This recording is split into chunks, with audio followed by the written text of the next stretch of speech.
La voz del riachuelo de Claribel Alegría es el poema que elegí para esta presentación. ¿Por qué? Pues porque desde mi punto de vista y desde lo que alcancé a leer en la obra poética de esta mujer, pues encontré varios elementos en común a lo largo de otros poemas, ¿cierto?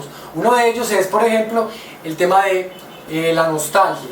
También tenemos presente el tema del elemento social, que en el caso específico del poema La voz del riachuelo está presente a través de una metáfora en la que se utiliza la naturaleza, en este caso pues la metáfora del riachuelo y del torrente. Y el tercer elemento que tiene en común, así como pues en común con otra obra poética de Claribel Alegría, es el asunto del retorno a la fuente, el retorno al origen. Adicional a estos tres aspectos también identifico el tema de la soledad y el tema pues precisamente de imágenes que tienen que ver con la naturaleza. Luego de presentarles los temas que identifiqué, pues quiero mostrarles también el poema como tal, ¿cierto? No les voy a leer el poema en esta videograbación, pero sí se los voy a poner aquí en pantalla, de modo tal que si quieren leerlo, pueden hacer pausa y leerlo pues como tal acá en la pantalla. Entonces acá se los dejo.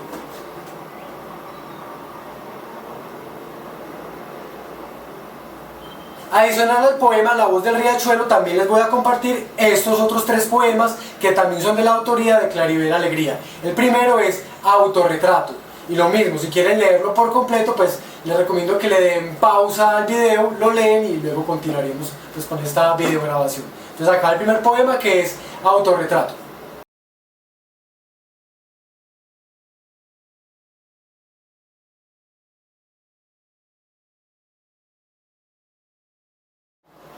Ahora tenemos este segundo poema, que es Ausencia.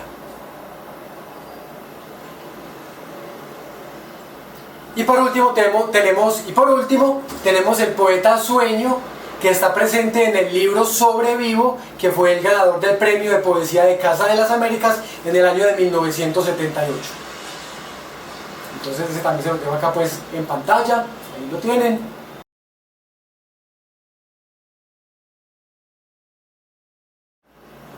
Estos tres poemas, el de Autorretrato, el de Ausencia y el de Sueño, los destaco porque en ellos encuentro elementos en común con el poema que yo elegí, que es La voz del riachuelo, ¿cierto? Entonces ahora vamos a ver cuáles son esos elementos que tienen en común. Pero antes de eso, quiero presentarles ese fragmento que yo identifiqué en La voz del riachuelo, con el que voy a empezar a establecer esas conexiones con los otros tres poemas. Ese fragmento es el siguiente.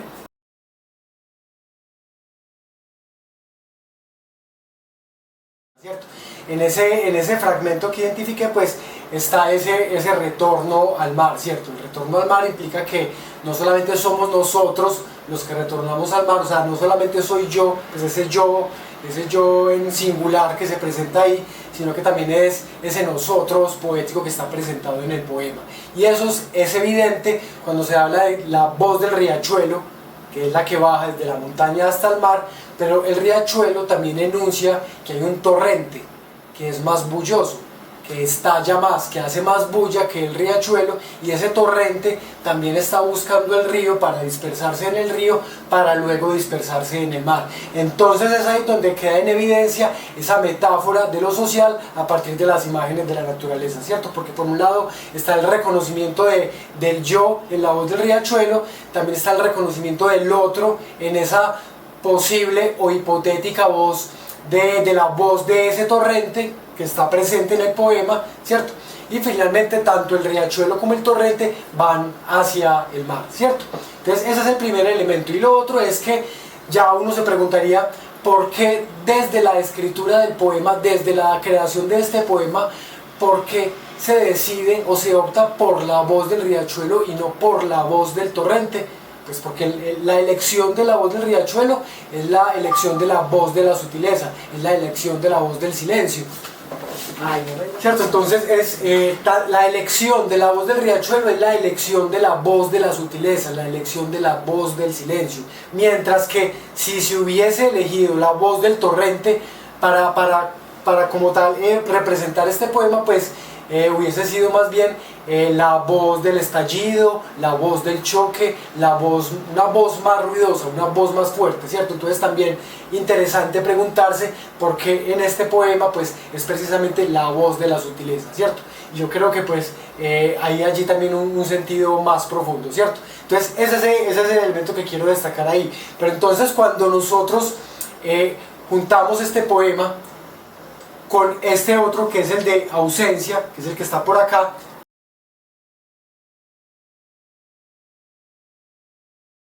¿cierto? Entonces es preguntarse por esa ausencia. Entonces, cuando el riachuelo va bajando hacia el mar, todavía no ha llegado al mar, el riachuelo se pregunta por esa ausencia del mar, ¿cierto? Esa es la pregunta que se plantea ahí, ¿cierto? Hay una ausencia del mar en esa medida en la que el riachuelo va bajando. Entonces, esa es la primera relación que se establece, ¿cierto? Con el poema Sueño, pues el poema Sueño dice: soñé que era un ala, desperté con el tirón de mis raíces. Pues bueno, en este poema también hay un movimiento, así como en la voz del riachuelo, el riachuelo baja, ¿cierto? Va desde arriba hacia abajo, hacia el mar, va bajando hacia el mar, pues acá también se nos presenta un movimiento. Soñé que era un ala con el tirón de mis raíces, desde el arriba hacia el abajo. Ahí está entonces el soñé que era un ala, pues el elemento alado como un elemento que nos lleva hacia lo alto, pero con el tirón de mis raíces que de nuevo me tira hacia abajo, hacia las raíces. Y el elemento raíces ahí también está relacionado con el asunto del mar, porque finalmente el tirón de las raíces es volver a las raíces. Se vuela, pero con las raíces también en la tierra, porque pues precisamente es el suelo firme lo que nos posibilita un vuelo poderoso, ¿cierto? No se puede dejar tampoco pues por completo la tierra y volar pues como un loco por allá en las nubes, ¿cierto? Entonces el tirón de mis raíces que se plantea en el poema Sueño es precisamente esa búsqueda del mar, ese ir hacia abajo, ese volver a la fuente. Y el otro poema es el de Autorretrato, y este lo tomo porque por acá hay un fragmento que dice de la siguiente manera: todos como yo rodeando el hueco, necesito un espejo, no hay nada que me cubra la oquedad, solamente fragmentos y el marco, aristados fragmentos que me hieren reflejando un ojo, un labio, una oreja. Esto lo relaciono también porque acá se está representando una oquedad, se habla de una oquedad, y esa oquedad también tiene que ver con la ausencia que se nos presentaba en el otro poema, la ausencia del mar. ¿Existe esa ausencia del mar?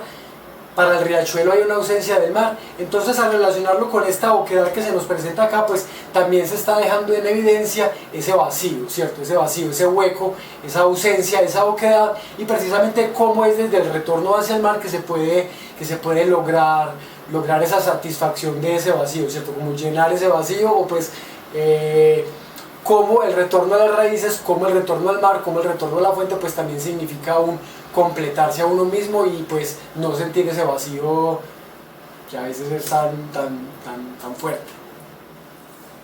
Bueno, y lo otro es que pues ya yo no creo que me quede tiempo para más. También tenía otras intertextualidades. Esas intertextualidades son de algunos libros que incluso pues por acá los tenía.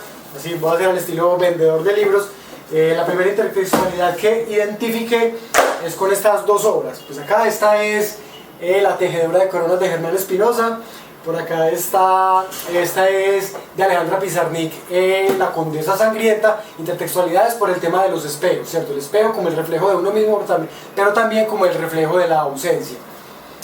También identifiqué otra intertextualidad con este libro de Borges, el libro de la arena. Aquí está el libro de la arena, y aquí hay un cuento que se llama El otro. El otro por el tema del río y cómo el hombre llega al río en diferentes momentos de su vida a preguntarse por su propia existencia, tal como se plantea en la voz del riachuelo.